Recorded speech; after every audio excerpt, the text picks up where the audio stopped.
3 minutes à passer ensemble avant la première pause de cette émission. Diarra, on parle de la distribution de couveuses par la première dame et pas une seule pour l'INSEE de Donka. Il faut quand même saluer l'acte. Oui, l'acte est salutaire. C'est ce lundi que les inspecteurs régionaux de la santé ont reçu de la part de la première dame de la République, Madame Lauriane Doumbouya, 15 couveuses. La remise de ces couveuses a eu lieu au siège du ministère de l'Action sociale, de la promotion féminine, de l'enfance et des personnes vulnérables. À comprendre, franchement. Oui, la question qu'il faille se poser, c'est justement de savoir qui du ministère de l'Action sociale et du ministère de la Santé devrait piloter ce projet, puisque c'est vrai que tout ce qui touche à l'enfance touche également au ministère de l'Action sociale. Mais dans ce cas précis, la lutte contre la mortalité néonatale incombe la responsabilité du ministère de la Santé, et je pense que si la première dame entreprend une telle activité, un tel projet, ça devait être mis exclusivement sous la tutelle du ministère de la Santé. Alors, puisque c'est le ministère de la Santé. Mais il faut un leadership de ce côté. Il faut que le ministre Pétis... Justement, peut-être que la première dame n'a pas compris cela, mais je pense que... C'est une affaire de dame. Oui, c'est vrai, c'est une affaire de dame, ça touche les bébés. En tout cas, tout ce qui touche les bébés, c'est en grande majorité les femmes qui sont chassées. Mais comme il y a, la première dame a annoncé d'ailleurs qu'elle a commandé 50 autres couveuses qui doivent être acheminées dans le pays dans les semaines qui suivent, je pense que pour cette fois, elle devrait être à mesure d'impliquer et de donner tout le leadership au ministère de la Santé, puisque l'objectif est de justement lutter contre la mortalité néonatale dans notre pays, qui est quand même pour le moment élevée, puisque si nous prenons des informations sur 1000 naissances, le pays enregistre 32 décès. Ça quand même, je pense que c'est énorme. Nous parlons là de la santé des futurs cadres de demain, mais l'INSEE, la problématique, c'est justement l'Institut de nutrition et de santé des enfants, qui est quand même l'institut principal dans tout le pays, qui reçoit le seul en son genre qui reçoit des enfants en situation de malnutrition et qui n'a que 10 couveuses, alors que cet institut en a besoin. Que dire de la vétusté, vétusté, pardon, le mot quand même c'est ça c'est dur. Il y a la directrice de l'école qui a que dire de cela, puisque la rénovation a été annoncée il y a plusieurs années, une dizaine d'années, mais jusqu'à présent rien ne se met rien ne se met en place. Nous avons vu quand même le directeur de cet institut qui a annoncé lors de l'inauguration de Donka qui a été rénové, qui a annoncé que les autorités de la transition allaient dans un court instant commencer aussi à faire la rénovation, les travaux de ce côté. On nous a parlé quand même des projets qui allaient être financés par l'Italie depuis des années. On a refusé d'intégrer l'INSEE dans le projet de rénovation de Donka. On nous a vendu un projet qui était déjà acquis, et plusieurs années après, rien du tout. Qu'est-ce qui se passe de ce côté? C'est parce que le projet de rénovation de l'INSEE avait été tiré du lot, parce qu'on voulait mettre un projet au standing, tu vois. On voulait rénover de telle sorte que ça soit équipé et que tout soit dans les normes, mais après rien ne se met en place. Nous parlons là de la santé des futurs cadres de demain. Je pense que le pays ici, les autorités de la transition nous écoutent. La rénovation de l'INSEE souffre d'un manque de volonté, il faut le dire, puisque nous avons vu la volonté avec laquelle le CNRD a construit l'école sur les ruines du domicile de Cellou Dalein Diallo, mais comme il y avait de la volonté politique, ça a été accéléré et c'était dans le timing. Pourquoi quand le CNRD a annoncé la rénovation de l'INSEE, ça devait se faire en 17 mois, mais jusqu'à présent on ne voit rien. Je pense que de ce côté-là, il y a un manque de volonté politique qu'on doit pouvoir mettre en exergue, justement dans ce sens. C'est vrai que la première dame distribue des incubateurs néonataux, c'est bien, c'est normal, puisqu'il y avait quand même un lot qui avait été distribué au CMC, aux 5 CMC de Conakry et au centre de santé de Koya. Mais encore une fois, si l'INSEE n'est pas équipé, je pense que nous faisons des actions pour pour ne pas atteindre l'objectif. Je pense que nous allons y revenir, même en 5 minutes. Pour l'heure, nous marquons la pause.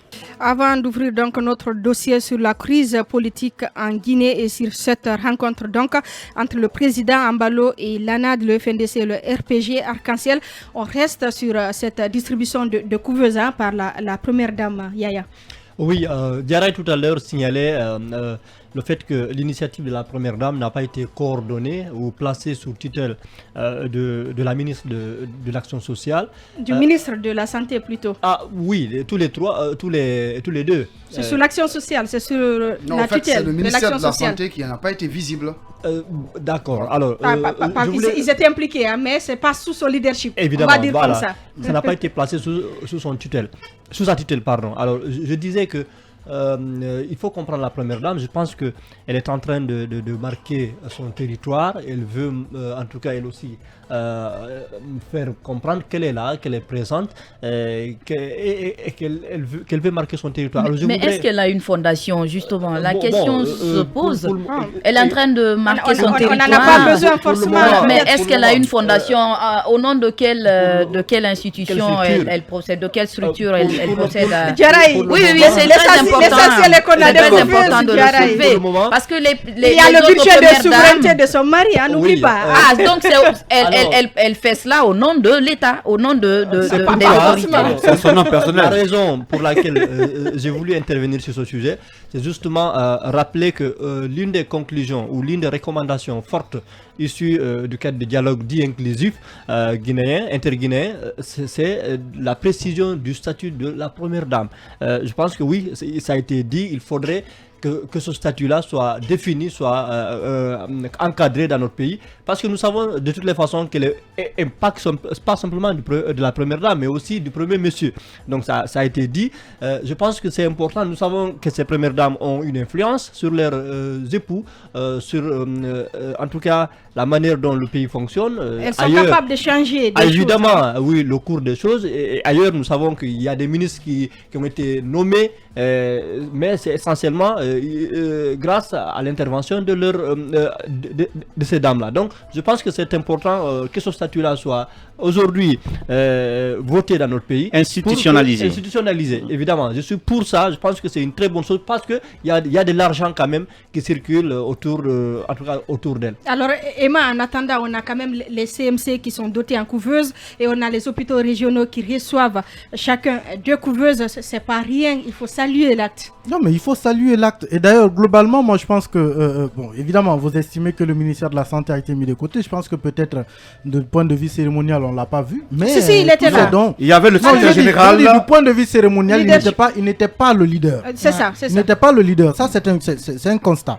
Mais toutes ces couveuses viennent au ministère de la Santé finalement. Mais la première dame, il faut quand même comprendre que quand la première dame veut faire un don, étant donné qu'elle n'a pas un statut pour l'instant, il y a à en parler, elle n'a pas un statut pour l'instant légalisé, on peut bien comprendre qu'elle s'adresse à la ministre qui est chargée de la promotion féminine et des personnes vulnérables. Des bébés qui peuvent mourir par manque de couveuses, ce sont des personnes vulnérables. Donc on peut bien comprendre que ce don soit adressé au ministère chargé des personnes vulnérables. On va passer, on va éviter la polémique.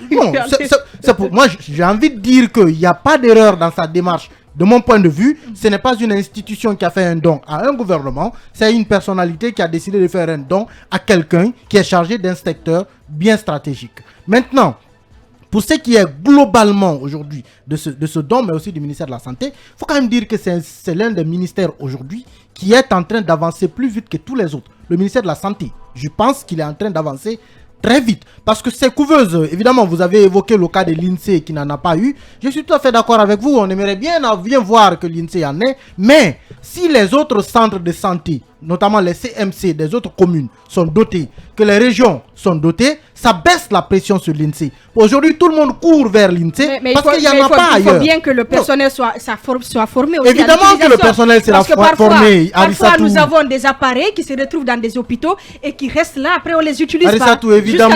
Évidemment qu'on ne va pas mettre ces appareils-là sans former les gens qui vont les utiliser. C'est un point important.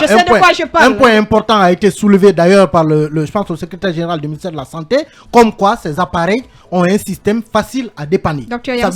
Ça veut dire que ce sont des appareils faciles à utiliser et que quand ils tombent en panne, ils sont plus faciles à dépanner que les autres. Mais encore une fois, je disais qu'on peut comprendre que l'INSEE ne soit pas forcément doté, parce que si tout le monde court vers l'INSEE, c'est parce qu'il n'y en a pas ailleurs. Donc si on envoie ailleurs, la pression va baisser sur l'INSEE et l'INSEE va devenir peut-être plus efficace. Parce que ce qui fait qu'elle n'est pas aujourd'hui au maximum de son efficacité, c'est parce qu'il reçoit plus de demandes que, en tout cas, la demande est supérieure. Il y a aussi les locaux qui ne répondent plus. Peut donner. Non, en tout cas, l'un dans l'autre, comme le dit Boy, baisser la pression, envoyer des couveuses dans les autres Hassan, qu'est-ce qui se passe? Le micro.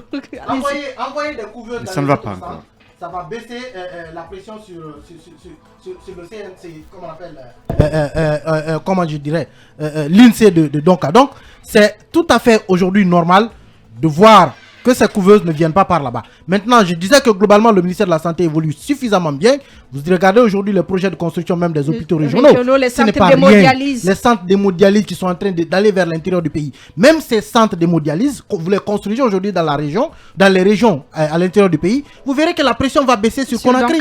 Les gens, tout le monde court vers ici. C'est parce qu'il n'y en a pas à l'intérieur du pays. Et la stratégie de la première dame qui consiste à envoyer à l'intérieur du pays, c'est d'abord dire à ces Guinéens qui sont là-bas, qui ne sont pas des Guinéens de seconde zone, et qui peuvent avoir accès à ces soins-là, que les bébés ne vont pas mourir en cours de route parce qu'on les transporte, par exemple, des Zéro-Corée à l'INSEE de Donka, ils vont mourir, par exemple, en cours de route à Mamou ou à Farana, qu'on ne soit pas obligé de perdre un bébé entre Ratoma et l'INSEE de Donka, parce que tout simplement, Ratoma n'a pas de couveuse. Donc, il faut envoyer tous ces services-là vers l'intérieur du pays pour qu'on puisse baisser non seulement la pression sur ici, mais pour qu'aussi on puisse assurer la prise en charge de ceux qui sont à l'intérieur du pays. Très bien dit, Lincoln, pour terminer. Rapidement. C'est une démarche très salutaire. Je pense que la première dame a bien agi. Vous savez, chaque individu, chaque citoyen peut faire des dons. Ça, on le sait. Vous, Yara Girassi ou, comment on appelle, Arissatou, vous pouvez acheter, en tout cas, des couveuses. Vous remettez à quel centre ou au centre de votre choix. C'est très important. Alors aujourd'hui, c'est une démarche très salutaire. Mais il faut tout de même rappeler que l'INSEE pratiquement est abandonné. Comment on appelle, Arissatou, des bébés meurent là-bas par jour. Il y a eu un moment où, par même manque de courant ou des couveuses, il y a des bébés qui meurent par dizaines. C'est ça aussi la réalité. Le centre vit essentiellement de dons et comme le disait Emma, la santé c'est aussi un secteur qu'on ne peut pas développer avec des dons. Nous apprécions aujourd'hui tout ce que le ministère de la Santé fait, mais pourquoi l'INSEE est dans l'oubliette? Sachant que de ce côté, c'est des âmes humaines qui sont ôtées tous les jours. Il arrive des moments où les nouveaux perdus. Attention, excusez-moi, perdu, je me suis perdu. Non, perdu. Mais parfois, les nouveaux-nés sont obligés d'être, en tout cas, à même le sol avec leur maman. Ça, vous savez très bien. Donc, aujourd'hui, moi, je pense que le ministère de la Santé devrait penser à ce côté, à la rénovation de l'INSEE et aussi doter l'INSEE, en tout cas, de tout ce qu'il faut pour que tous ces pertes en vie humaine des nouveaux bébés vraiment soient quand même arrêtées. Quelqu'un m'a dit qu'une fois, il y a eu même des cas de mort des bébés devant le président. Et moi, une fois, par manque de courant, une dizaine de bébés avaient perdu la vie, mais j'étais venu voir, mais c'était comme si c'était un désert. Donc aujourd'hui, il faut penser à l'INSEE, c'est très important. Je pense que ça doit être aussi une priorité pour le ministère de la Santé. Et on a un hôpital là, donc à 60 millions de dollars, ça néonatologie, c'est très très grave. On continue avec vous. Je vais être très très court, Arissatou. Je veux parler quand même de la qualité de la première dame. Cette première dame qui finalement a décidé de faire un don, parce que il y a longtemps, elle est là, elle est timide, on ne la voit pas. Elle revient de la maternité, hein? Ne l'oubliez pas aussi. Oui, même pas le cas. À partir déjà du comment on appelle ça, du 5 septembre 2021 jusque maintenant, la première dame, elle n'apparaît nulle part, sauf à quelques cérémonies, mais pour des gestes, c'est important. Je pense qu'elle doit sortir. Souvent, vous avez des SOS qui sont lancés. Ce que j'apprécie chez la première dame, l'ex-première dame, Djené Kaba, c'était ses moyens. Quand il y a une situation d'urgence, elle pouvait intervenir, surtout quand ça concernait les femmes. Mais depuis que cette première dame est là, même souvent des démarches entreprises par Djené Kaba étaient bloquées parce qu'il n'y avait plus de moyens. La dernière fois, vous avez appelé une dame dans cette émission qui avait bénéficié de la prise en charge de Djené Kaba, mais qui finalement a été abandonnée parce que l'État ne l'accompagne plus. Et pour cela, je pense qu'il faut institutionnaliser, comme était en train de le dire Yaya, parce que il ne faut pas que les premières dames fassent comprendre comme ce qu'elles font. Ça vient de leur propre moyen, ça vient de leur propre patrimoine. Ce n'est pas le cas. C'est l'État. Elles dépensent dans les dépenses de l'État. Donc, pour cela, il faut qu'il y ait une institution. C'est-à-dire que tout soit clair. Que tout soit clair, que quand cette première dame une continuité qui est là, quand cette première dame qui est là aujourd'hui, quand elle quitte, que celle qui vient derrière elle puisse continuer les actions qu'elle avait entreprises. Donc, je pense que ça, c'est important. Le supplément continue.